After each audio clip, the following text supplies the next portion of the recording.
Hello guys, स्वागत है आपका मेरे यूट्यूब चैनल आर्ट्स वाला पे। मैं अनुराग सिंह आपको पढ़ाऊंगा क्लास 12th और 11th की ह्यूमैनिटीज के सारे सब्जेक्ट्स, जिसमें भी हमारा पूरा फोकस बोर्ड एग्जाम की प्रिपरेशन में है। मैं आपको इसमें इंपॉर्टेंट टॉपिक्स कवर करूंगा।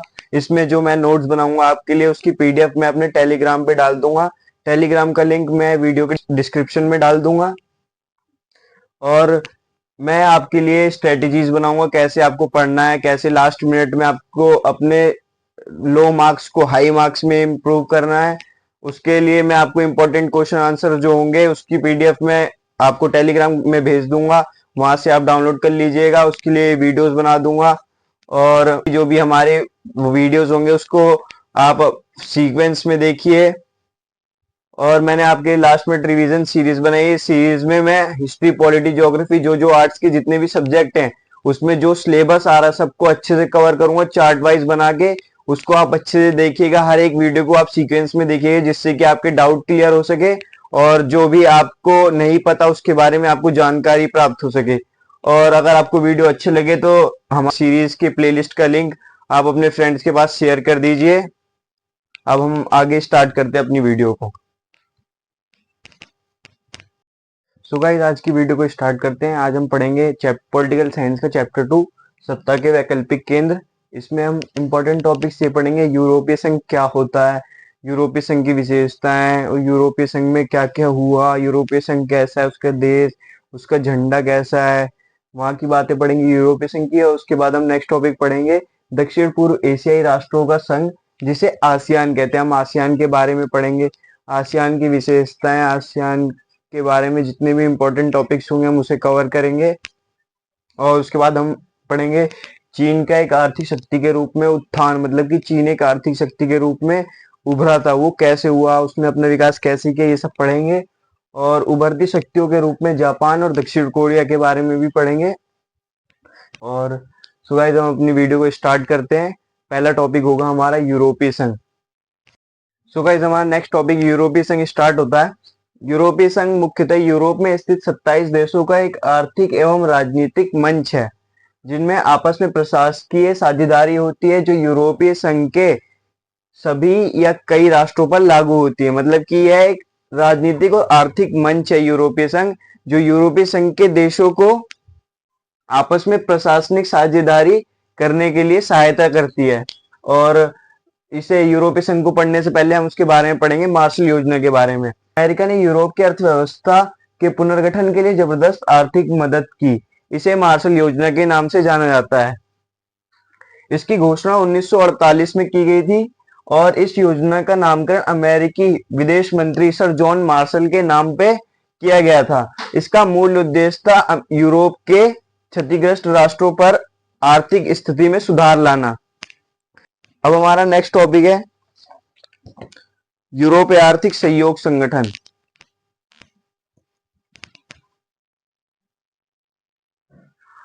तो स्टार्ट करते हैं अपना नेक्स्ट टॉपिक, यूरोपीय आर्थिक सहयोग संगठन। यूरोप आर्थिक सहयोग संगठन क्या होता है? मार्शल योजना के अंतर्गत 1948 में नाटो ने इन देशों को आर्थिक मदद पहुंचाने के उद्देश्य से यूरोपीय आर्थिक सहयोग संगठन की स्थापना की, और इस मंच के माध्यम से पश्चिमी यूरोप के देशों में व्यापारिक एवं आर्थिक सहयोग का नया दौर शुरू हुआ। इसी को यूरोपीय आर्थिक सहयोग संगठन कहते हैं। अब हमारा नेक्स्ट टॉपिक होगा यूरोपीय कोयला इस्पात एवं समुदाय।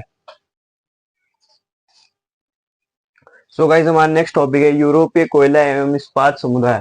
पश्चिमी यूरोप के 6 देशों फ्रांस, पश्चिम जर्मनी, इटली, बेल्जियम, नीदरलैंड तथा लग्जमबर्ग ने 1951 में पेरिस संधि पर हस्ताक्षर करके यूरोपीय कोयला एवं इस्पात समुदाय का गठन किया गया। कब किया गया? 1951 में पेरिस संधि पर हस्ताक्षर करके। किसका गठन किया गया? यूरोपीय कोयला एवं इस्पात समुदाय का। इसको याद रखिएगा। और इन्हीं 6 देशों ने मार्च 1957 में रोम में एक संधि करके यूरोपीय आर्थिक समुदाय यानी कि ईईसी तथा यूरोपीय एटमी ऊर्जा समुदाय का गठन किया।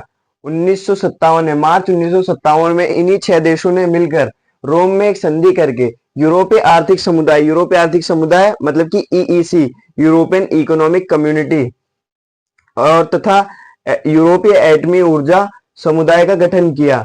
1949 में यूरोपीय परिषद राजनीतिक सहयोग का गठन किया गया। 1949 में यूरोपीय परिषद का गठन किया गया, इसको याद रखिएगा। 1989 में यूरोपीय संसद की स्थापना हुई तथा प्रथम प्रत्यक्ष चुनाव आयोजित किए गए। 1989 में यूरोपीय संसद की स्थापना हुई और उसी समय पे 1989 में ही प्रथम प्रत्यक्ष चुनाव आयोजित किए गए थे यूरोप में।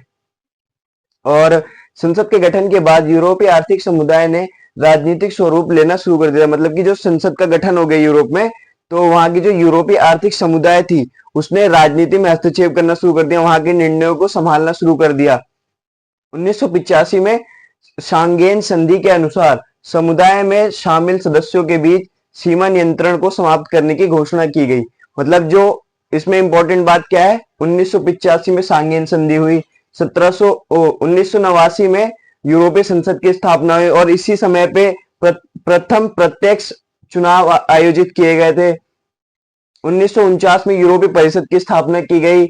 1957 में रोम संधि हुई और इसी समय पे यूरोपीय एटमी ऊर्जा समुदाय का भी गठन किया गया। और ये सब याद रखिएगा। और ये सब क्या है, इटली, पश्चिमी यूरोप के किन देशों ने, 6 देशों ने, सारे देशों का नाम याद होना चाहिए। फ्रांस, पश्चिमी जर्मनी, इटली, बेल्जियम, नीदरलैंड तथा लग्जमबर्ग, इन देशों का नाम याद होना चाहिए। अब हमारा नेक्स्ट टॉपिक होगा यूरोपीय संघ का गठन। यूरोपीय संघ का गठन कैसे हुआ। सो गाइस, हमारा नेक्स्ट टॉपिक है यूरोपीय संघ का गठन कैसे हुआ। 1992 मतलब 1992 में मास्ट्रिक्ट संधि पर हस्ताक्षर करके यूरोपीय संघ के गठन का मार्ग प्रशस्त हुआ। मतलब कि वही है, 1992 में मास्ट्रिक्ट संधि पर हस्ताक्षर करके यूरोपीय संघ का गठन किया गया। 1 नवंबर 1993 को इस संधि के लागू होने के साथ ही यूरोपीय आर्थिक समुदाय, मतलब कि यूरोपीय आर्थिक समुदाय ईईसी, यूरोपियन इकोनॉमिक कम्युनिटी का नाम बदलकर यूरोपीय संघ हो गया। और जनवरी 1993 से एकीकृत बाजार प्रारंभ हो गया और 1995 तक इसमें 15 राज्य शामिल हो चुके थे।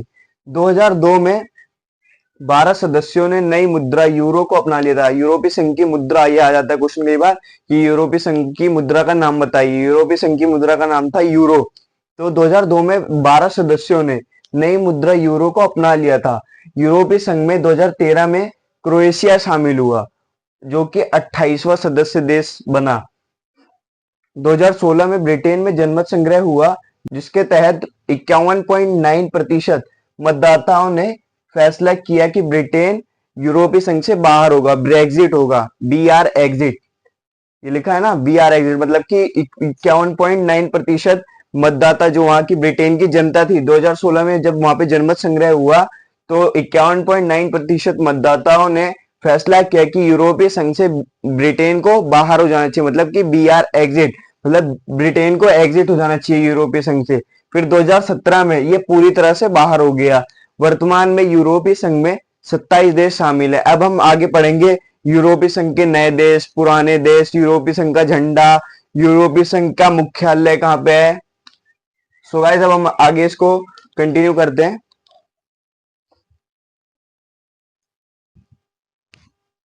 सो गाइस, हमारा टॉपिक स्टार्ट होता है यूरोपीय संघ के पुराने देश कौन कौन से, यूरोपीय संघ के नए देश कौन कौन से। यूरोपीय संघ के पुराने देश पुर्तगाल, Spain, France, Belgium, Germany, Austria, Italy आदि, ये सारे 7 देश हैं यूरोपीय संघ के पुराने देशों में। और यूरोपीय संघ के नए देश कौन कौन से, Poland, Hungary, Romania, Bulgaria, Croatia आदि, ये 5 देश हैं जो यूरोपीय संघ के नए देश हैं। और यूरोपीय संघ का मुख्यालय कई बार एग्जाम्स में पूछ लेता है, यूरोपीय संघ का मुख्यालय क्या है, उसका नाम बताइए। बेल्जियम की राजधानी ब्रुसेल्स, यानी कि बेल्जियम की जो राजधानी है ब्रुसेल्स, वहीं पे ये यूरोपीय संघ का मुख्यालय है। यूरोपीय संघ का झंडा, यूरोपीय संघ का झंडा कुछ ऐसा दिखता है, कलर के आधार पे ये 12 गोल्डन सितारे बनाए गए, ये वहां का झंडा है यूरोपीय संघ का। यूरोपीय संघ के झंडे पर नीले रंग के आधार पर गोले के आकार में सोने के रंग के सितारे बने हुए हैं। ये नीले रंग के आधार पर सोने के रंग के सितारे, 12 सितारे बने हुए हैं। सितारों का घेरा यूरोप के लोगों की एकता और मेल मिलाप का प्रतीक है। जो ये सितारों का घेरापन है, ये यूरोप के लोगों की एकता और वहां के मेल मिलाप का प्रतीक है। इसमें सितारों की संख्या 12 है। 12 क्यों? क्योंकि वहां 12 की संख्या को यूरोप में पारंपरिक रूप से पूर्णता, समग्रता और एकता का प्रतीक माना जाता है। इसलिए यूरोपीय संघ के झंडे में 12 सोने के रंग के सितारे बने हुए हैं घेरे के रूप में। सो गाइस, जब हमारे यहाँ पे ये तीनों टॉपिक खत्म होते हैं, अब इसके आगे हम पढ़ेंगे यूरोपीय संघ के प्रधान अंग कौन कौन से, यूरोपीय संघ की विशेषताएं, उसकी कमजोरियां। तो अब हम इनको कंटिन्यू करते हैं। आपको इसका स्क्रीनशॉट लेना हो तो ले लीजिए।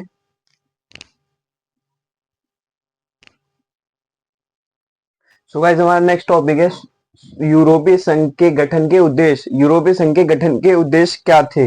यूरोपीय संघ का गठन का पहला उद्देश्य ये था, एक समान विदेश नीति और एक समान सुरक्षा नीति होगी यूरोपीय संघ के सभी सदस्य देशों की, और एकता की भावना उजागर करने के लिए, और एक समान मुद्रा का चलन करने के लिए, विश्व में शक्ति संतुलन कायम करने के लिए, आपसी व्यापार को बढ़ावा देने के लिए, वीजा मुक्त आवागमन करने के लिए, आपसी विवादों को बातचीत द्वारा हल करने के लिए, और आपसी सहयोग को बढ़ावा देने के लिए, आर्थिक विकास में तेजी करने के लिए।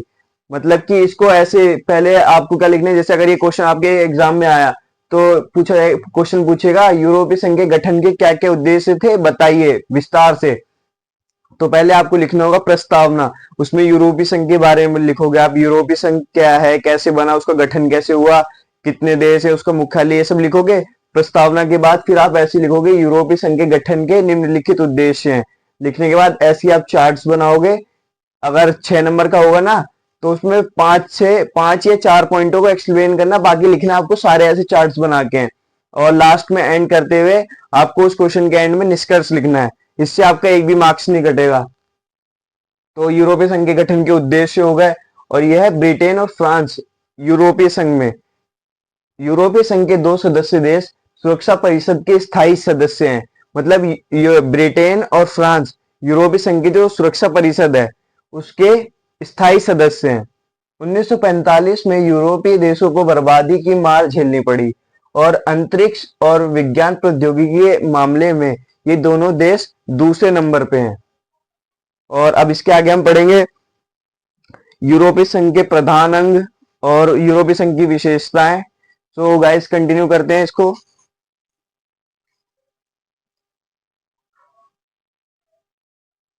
सो गाइस, हमारा नेक्स्ट टॉपिक है यूरोपीय संघ का आर्थिक प्रभाव क्या क्या था। मतलब जो यूरोपीय संघ था उसका आर्थिक प्रभाव क्या क्या पड़ा। 2005 में ये दुनिया की सबसे बड़ी अर्थव्यवस्था के रूप में उभरा। मतलब ये यूरोपीय संघ 2005 में ये दुनिया की सबसे बड़ी अर्थव्यवस्था के रूप में उभरा। सबसे बड़ी अर्थव्यवस्था पहले अमेरिका थी, उसके बाद ये यूरोपीय संघ थी। तो उसके बाद 2005 में यह दुनिया की सबसे बड़ी अर्थव्यवस्था के रूप में उभरा। जीडीपी 12,000 अरब डॉलर यूरो मुद्रा हो गई। जब ये सबसे बड़ी अर्थव्यवस्था के रूप में उभरा तो इसकी जो जीडीपी थी वो 12,000 अरब डॉलर यूरो मुद्रा हो गई। और विश्व व्यापार में अमेरिका से 3 गुना ज्यादा हिस्सेदारी हो गई। और जो विश्व व्यापार था उसमें यूरोपीय संघ की अमेरिका से 3 गुना ज्यादा हिस्सेदारी हो गई। और अब हम इसमें आगे पढ़ेंगे यूरोपीय संघ का सैन्य प्रभाव क्या क्या था। दुनिया की दूसरी सबसे बड़ी सेना यूरोपीय संघ के देशों की थी, और रक्षा बजट अमेरिका के बाद सबसे अधिक था यूरोपीय संघ का। मतलब कि जो रक्षा बजट था यूरोपीय संघ का अमेरिका के बाद सबसे अधिक था, दूसरे नंबर पे आता था मतलब रक्षा बजट के मामले में। और ब्रिटेन और फ्रांस के पास परमाणु हथियार लगभग 550 के आसपास थे। जो ब्रिटेन और फ्रांस थे ये यूरोपीय संघ के देश थे, इनके पास लगभग 550 परमाणु हथियार थे। तो सो गाइस, अब हमारा नेक्स्ट टॉपिक है यूरोपीय संघ की विशेषताएं, उसकी कमजोरियां, और आगे हम अपने इन्हीं टॉपिक्स को कवर करेंगे।